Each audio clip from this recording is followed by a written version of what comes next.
Bonjour, c'est Loubna, bienvenue sur ma chaîne Loubna Cake. Aujourd'hui, je vais vous faire un number cake à la fraise. Donc, je vous laisse suivre les étapes de la recette. Et si vous avez aimé ma recette, n'hésitez pas à vous abonner et à liker. Alors, tout d'abord, on va commencer par faire une pâte sucrée suivie d'une chantilly. Alors, pour la pâte sucrée, vous aurez besoin de 300 g de farine, de 75 g de poudre d'amande, de 100 g de sucre, d'un œuf et de 200 g de beurre pommade, bien pommade. Il faut qu'il soit bien mou le beurre à température ambiante. Donc on va commencer par crémer notre beurre. Donc là je finis de vous présenter. Donc vous aurez besoin également d'un gabarit de 9. Vous aurez besoin d'un papier cuisson et d'un film alimentaire. Donc je vous disais, vous allez mettre le beurre mou et le sucre dans le robot, dans la cuve du robot, et vous allez venir fouetter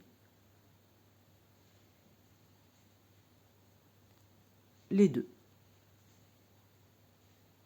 Donc n'hésitez pas à corner de temps en temps, à arrêter le robot de corner. Voilà. Et de bien surélever un petit peu le robot, comme les quantités sont petites, pour que ça prenne bien tout le beurre.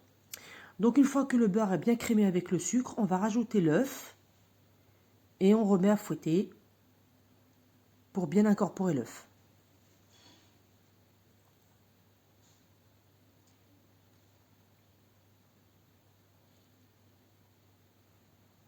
Voilà, donc là on voit que la préparation a blanchi, que l'œuf est bien incorporé.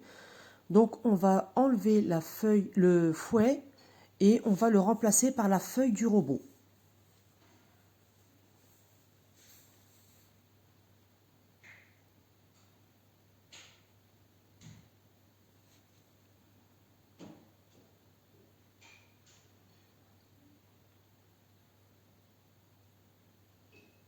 Donc je mets ma poudre d'amande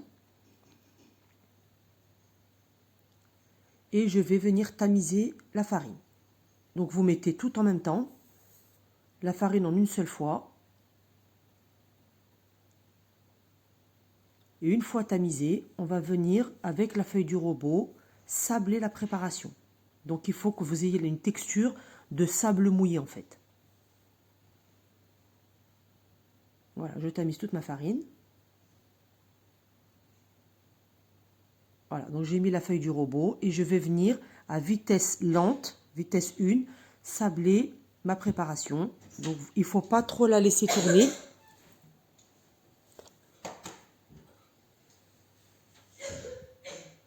Voilà, donc on y va doucement. Une fois que vous obtenez cette texture de sable mouillé, vous arrêtez. Il ne faut surtout pas travailler la pâte, sinon elle va devenir élastique et elle va se rétracter à la cuisson. C'est pas du tout ce qu'on veut. Donc une fois que ma pâte est bien sablée, donc je vais la retirer de la cuve et je vais venir former une boule bien homogène.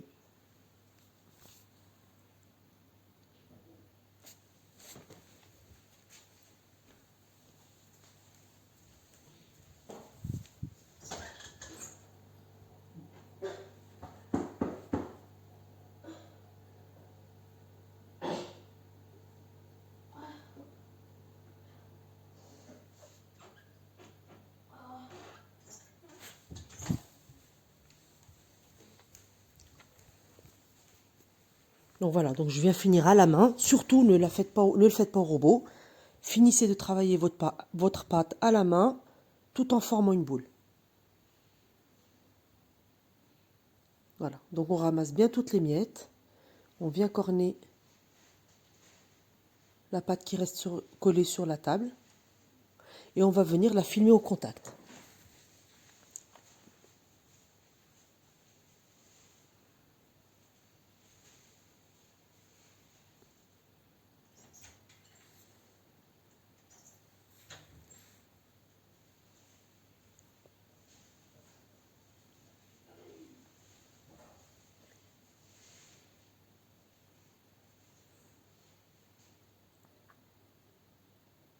Donc moi je la filme bien 2 fois, voilà, pour être sûr qu'elle ne prenne pas l'air. Il ne faut pas qu'elle soit au contact de l'air.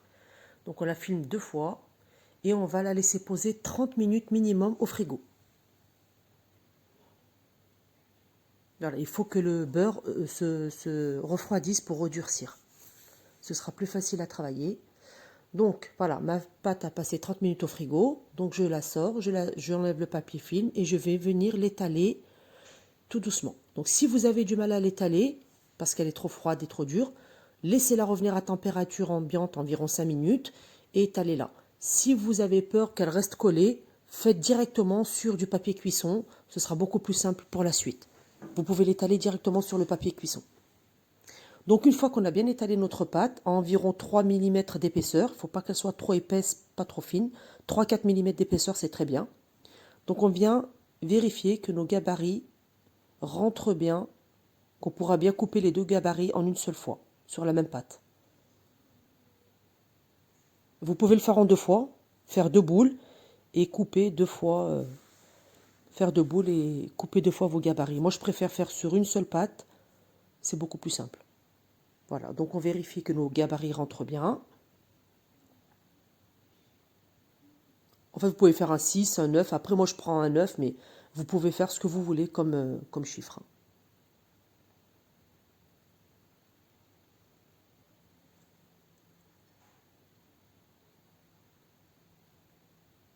Donc voilà, je vais commencer. Donc le fait que la pâte soit bien froide, ça va tout seul. Après, pour découper la pâte, ça va tout seul. Si votre pâte est trop molle et trop chaude, ça va être très compliqué à découper, ça va coller, ça va se déchirer.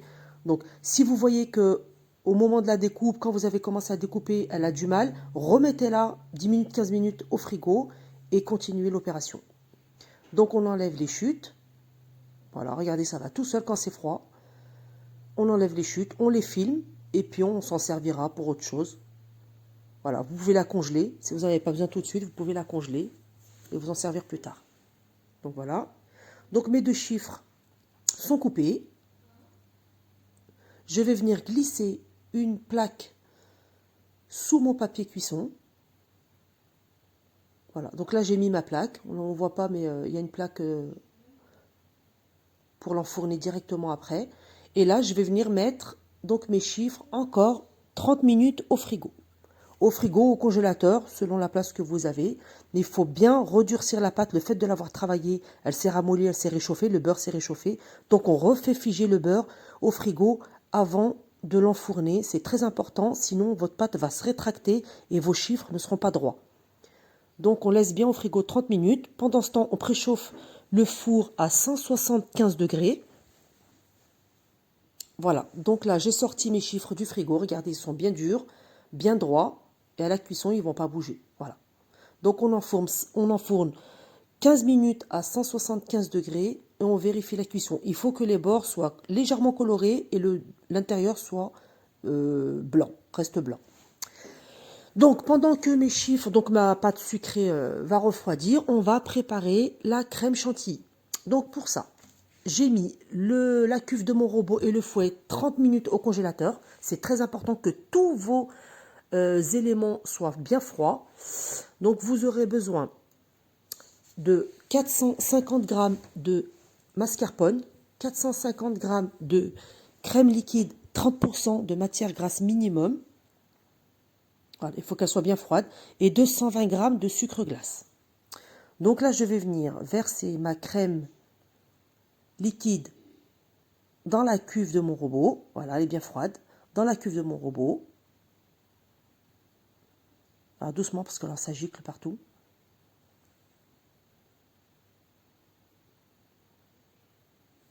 Et je vais rajouter directement le mascarpone.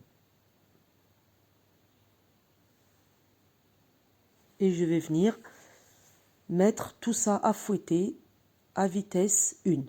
À ce moment-là, vous pouvez rajouter aussi, si vous voulez, un sachet de sucre vanillé. Moi, j'ai oublié de le faire, mais faites-le. Ça va vous apporter un goût de vanille. Votre crème, elle sera délicieuse. Donc, rajoutez un sachet de sucre vanillé ou 2. Mais à ce moment-là, vous le mettez tout de suite avec le mascarpone et avec la crème. Parce qu'il faut que le sucre se dissout. Et si vous n'avez pas de sucre vanillé, vous pouvez mettre une cuillère à soupe de vanille. et vous laissez fouetter à vitesse 1 tout doucement pour pas éclabousser la crème.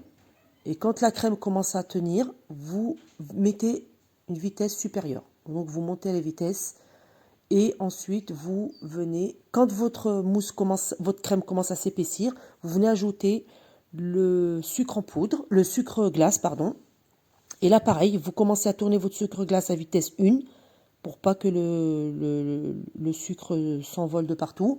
Et ensuite vous venez augmenter la vitesse du batteur jusqu'à obtenir une crème bien épaisse, bien ferme, qui forme un bec d'oiseau, comme là sur la vidéo.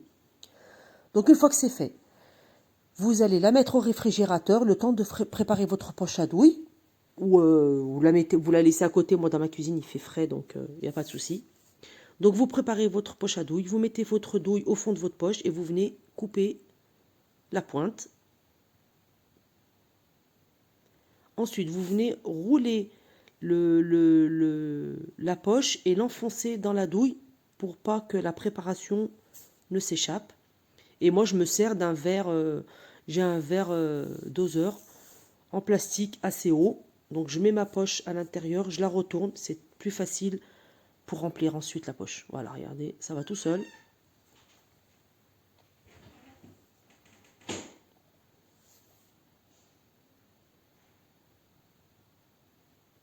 Voilà, donc on remplit la poche. Et le reste, on le met au frigo. Par contre, vous mettez bien le reste de la crème au frigo pour qu'elle reste bien ferme.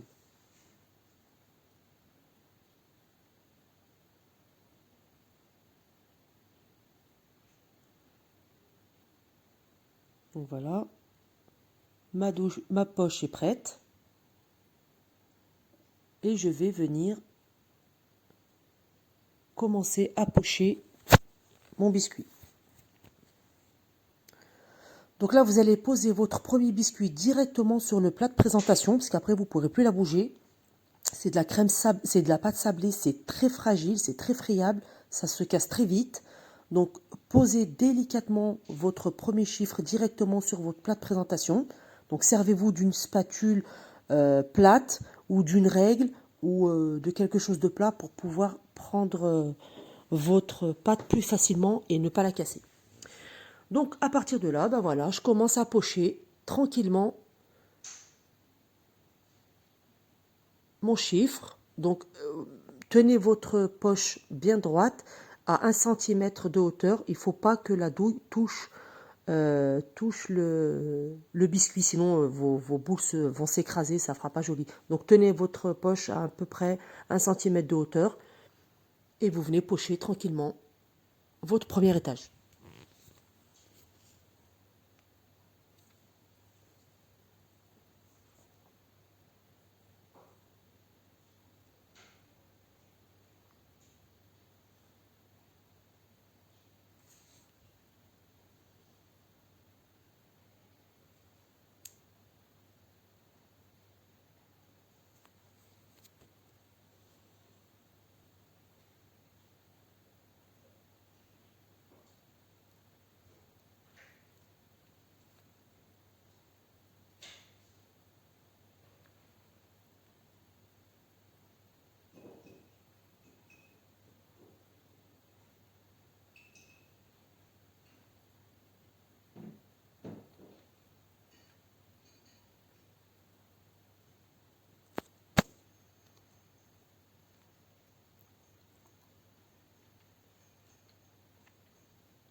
Voilà.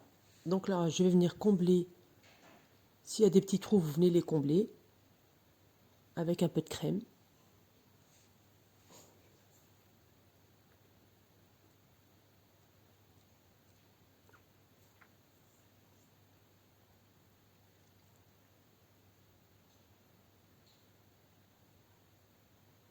Et voilà. Donc maintenant, je vais venir déposer mes morceaux de fraises un peu de partout, au milieu. Voilà. C'est quand même un number cake aux fraises, donc il faut quand même qu'il y ait un minimum de fraises. Donc là, vous venez couper des petits morceaux et vous venez les disposer sur votre chiffre.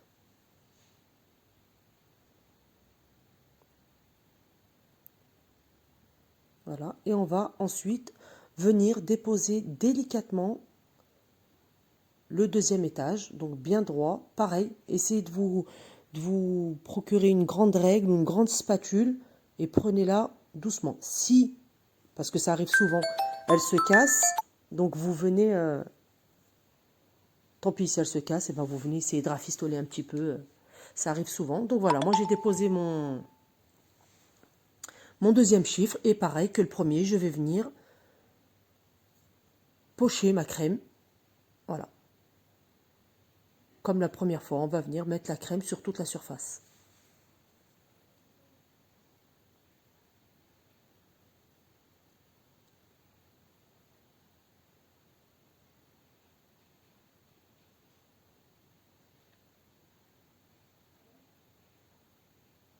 Voilà. Donc là, j'ai accéléré un petit peu parce que c'est la même chose que la première fois. Donc pareil, on vient combler s'il y a des petits trous.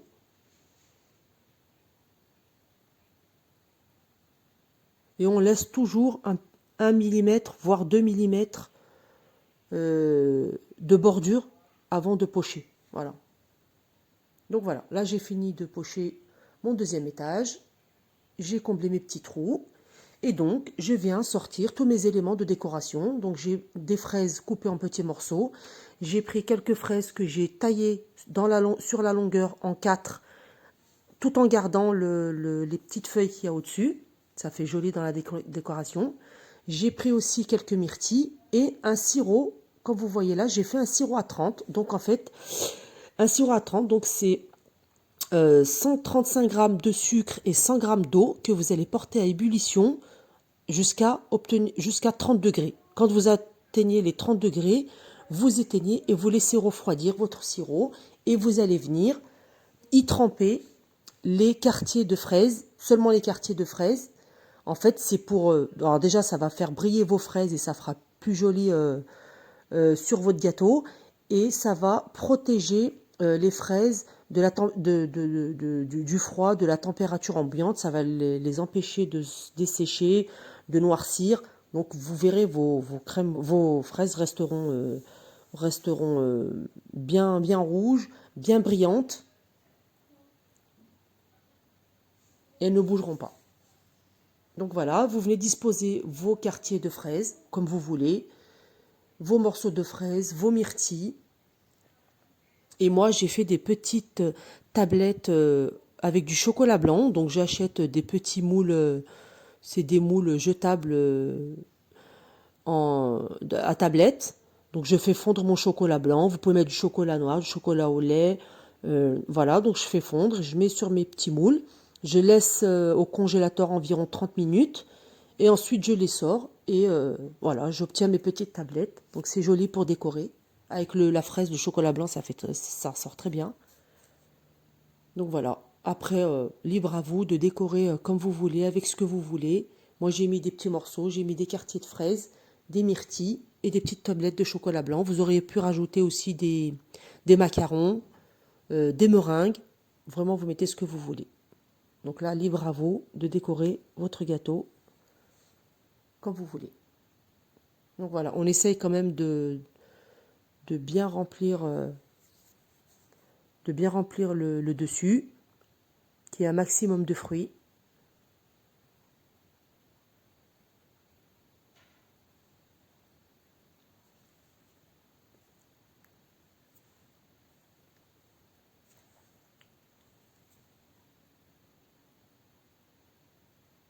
Voilà, quelques myrtilles, ça ressort très bien avec les fraises. Voilà. Surtout, n'appuyez pas trop sur votre... déposez vos fruits délicatement, n'appuyez pas trop sur la pâte pour ne pas la casser. Donc voilà, j'ai pris mes tablettes, je les ai coupées en deux et je viens finir ma décoration.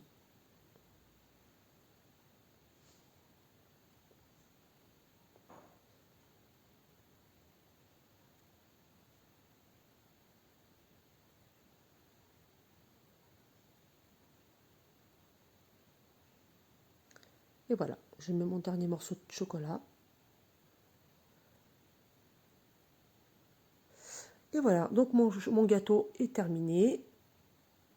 J'espère que ça vous a plu, que la vidéo a été claire. N'hésitez pas à liker et à vous abonner à ma chaîne pour recevoir toutes mes prochaines recettes. Voilà, donc là vous le mettez au frigo toute une nuit. Vous pouvez le mettre toute la nuit ou le manger tout de suite. Donc voilà, j'espère que ma recette vous a plu. Merci beaucoup et à bientôt.